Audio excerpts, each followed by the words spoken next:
So, Kev told me I was going to be going after DK, and now I regret that. I really should have asked you what you were doing. Hi! Hi! Tonight's special is brought to you by marijuana. Direct from California with their wonderful edibles. Thank you, State of California. So, yeah, just like everybody else, I'm super unprepared, so prepare yourselves. It's going to be rough. So, yes, that's what she said. Thanks. So, basically, I'm a single guy, I'm 30. It's tough living here in New Jersey. It's really hard to do without a lot of money, and that makes dating really hard, especially when you don't have a job, because now you can't even go out on dates because you have no money. And it really sucks. It's really tough to meet women nowadays, so most people are kind of going with the online dating thing. You know, they're looking for love online, like it's some magical thing they're just going to find and it's going to work for them. And I guess 20% of Match.com people make it work, but not me. Oh God, I'm dying. Alright, anyway, so the shitty thing about online dating is you basically have to develop all these new skills to be successful with online dating, like determining what a girl's body looks like from a picture of 2 inches above her eyes.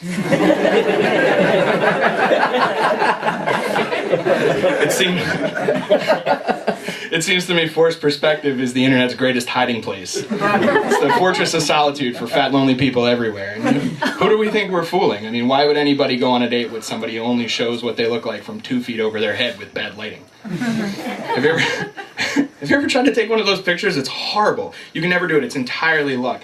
And I just wonder how many precious calories have been spent pressing the delete button, trying to hide that chubby collarbone or those extra chins. Really bad. And I wonder why people feel the need to do that, why they feel the need to take this picture of themselves and represent them as something other than what they are, you know? Like, why the need to be disingenuous, you know? If you're trying to get a date with those pictures, you're basically setting your relationship up for a lie if that person does want to go out with you. And I mean, do you really expect somebody to show up and not notice the 400-pounder on the mobility scooter? Because he's lost in your eyes that he's seen 1,000,000 times? I mean, get the fuck out of here. It's ridiculous. My profile has a picture of me, drunk, wearing a Giants jersey. I mean, ladies can't resist an athlete. Ladies love athletes. And who doesn't find this attractive? I mean, what girl doesn't want a belly that sticks out further than a guy's dick? Seriously, I want to know. Every time I get a blowjob, I just plop it on the top of her head. Comforting for her, comfortable for me. Ladies love hats.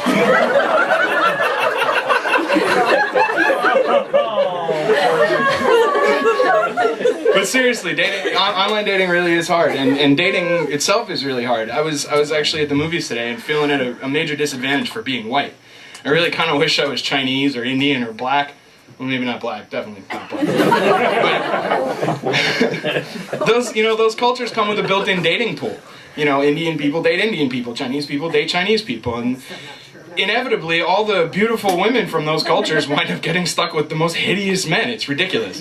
I was walking through the movie theater today and I saw a group of 10 Chinese people, 5 guys and 5 girls. It looked like a summit of 5 import car models and 5 mathletes. And those guys are so lucky, because if they were white in capitalist America, they would never get those girls. It's friggin' ridiculous. And speaking of Asians, horrible transitions tonight.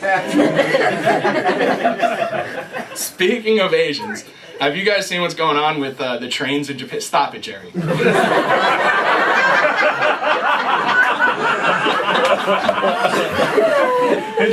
How's the engagement coming? Did you pop the question?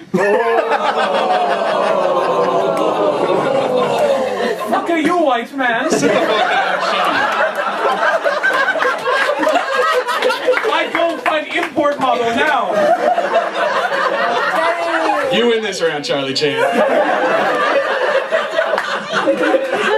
So anyway, speaking of Asians, I was watching the news the other day, and there was some news from Japan, and they were talking about how trains were really overcrowded in Japan. Commuter trains apparently are very, very overcrowded, to the point where they've had to hire more people for the transit staffs in order to literally push people into the trains as they're leaving the station. People line up and they cram themselves in, and then the last guy that gets his hand in like 5 dudes come running over and just start laying shoulders into him and shoving him into this train. It's ridiculous. And it's so bad on those trains, they're so packed that women are getting touched all the time, and they can't do anything about it. And they've actually split the trains in Japan between male and female rides to all the different places. It's really crazy. And I saw these guys shoving people into these trains, and I thought, man, that would be a great event for the next World's Strongest Man competition. Up next, we have Nord Fjornberg from Finland. That's right, Bruce. He set the record on the Atlas stones, but let's see how he does with the old Hokkaido heave.